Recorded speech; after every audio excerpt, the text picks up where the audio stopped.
বাবা জীবিত থাকাকালীন যদি তার সন্তান মারা যায় তাহলে তার নাতি দাদার সম্পত্তি থেকে কতটুকু অংশ পাবে? দেখুন, কোনো বাবা যদি দুনিয়া থেকে যাওয়ার আগে আগে ছেলে দুনিয়া থেকে চলে যায়, তাহলে সেক্ষেত্রে যেই লোক দুনিয়া থেকে চলে গেল তার সন্তানরা তার দাদার সম্পত্তি থেকে আইনত কোরআন এবং সুন্নাহর আলোকে সরাসরি কোনো বিশেষ হিস্সা পাবে না, যেহেতু তারা ওয়ারিস না। কারণ একজনের সম্পদে তার সন্তান মালিক হয় তার মৃত্যুর পর। কখন মালিক হয়? সেই লোকটার মৃত্যুর আগেই যদি ওই লোক মারা যায়, তার সন্তান মারা যায়, তাহলে বাবার সম্পদ থেকে মালিক হওয়ার সুযোগই পাইল না, সে দুনিয়া থেকে চলে গেল।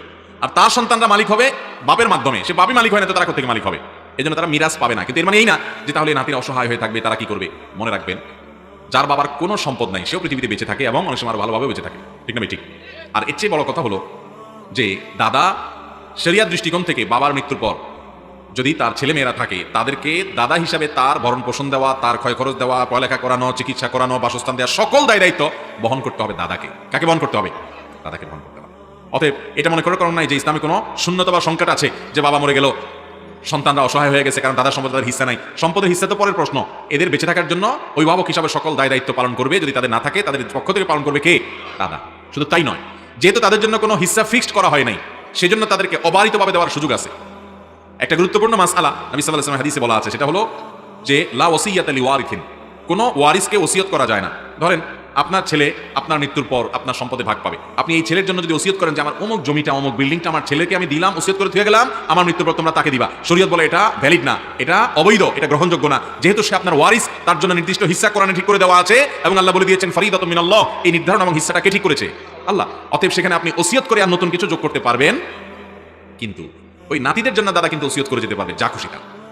তার টোটাল সম্পদের 1/3 পর্যন্ত এই নাতিদেরকে ওসিয়ত করে যেতে পারে যে আমি মরে গেলে তাদেরকে এগুলো দিও। বরং তারা ওয়ারিস হিসাবে যতটুকু পেত তার চাইতে বেশি দেওয়ার সুযোগ তৈরি হলো এই প্রসেসের মাধ্যমে। আল্লাহ রাব্বুল আলামিন কার জন্য কোনটা প্রয়োজন তিনি সবচেয়ে ভালো জানেন। অতএব আল্লাহর সাথে পাল্লা দিয়ে গোল্লা যায় না, পণ্ডিতি করতে যায় না। অনেকে এই মাসআলা এসে ইসলামের উপরে প্রশ্ন তোলে, হ্যাঁ কেমন কথা যে বাপ মরে গেছে, নাতিগুলা অসহায় হয়ে গেছে, দাদা সম্পদে ভাগ পাবে না, তাহলে তারা চলবে কিভাবে? তারা অনেক ভালোভাবে চলবে, সেই ব্যবস্থা ইসলাম রেখেছে। এখানে যেহেতু বাবার তরফ থেকে মিরাজ পাওয়ার সুযোগ নাই, সেজন্য দাদার তরফ থেকে একে তাদের দায়ভার নেওয়ার অবশ্য কর্তব্য তার উপরে বর্তায় যদি তাদের নিজেদের সামর্থ্য না থাকে। দ্বিতীয়ত ওসিয়তের মাধ্যমে তারা যা পেত মিরাজ হিসাবে তার চাইতে বেশি পাওয়ার সুযোগের পথ আল্লাহ তাআলা খোলা রেখেছেন, এবং সেটা হবে সামাজিকভাবে তাকে যেরকম ধরার সুযোগ আছে। শুধু সামাজিকভাবে না, সারা পৃথিবীতেই ম্যাক্সিমাম ফ্যামিলিতেই এই ধরনের পরিস্থিতিতে দাদারা আন্তরিক হয়ে তারা কিছু না কিছু করে। একবারে অমানুষ হাতে গোনা ব্যতিক্রম ভিন্ন হতে পারে। বিশেষ করে ছেলে মরে গেলে নাতিদের কিছুই দেবো না দাদা, একদম তাকাবো না, এরকম ঘটনা খুব কমই ঘটে। আল্লাহ তাআলা জানেন কোথায় কি দিতে হবে।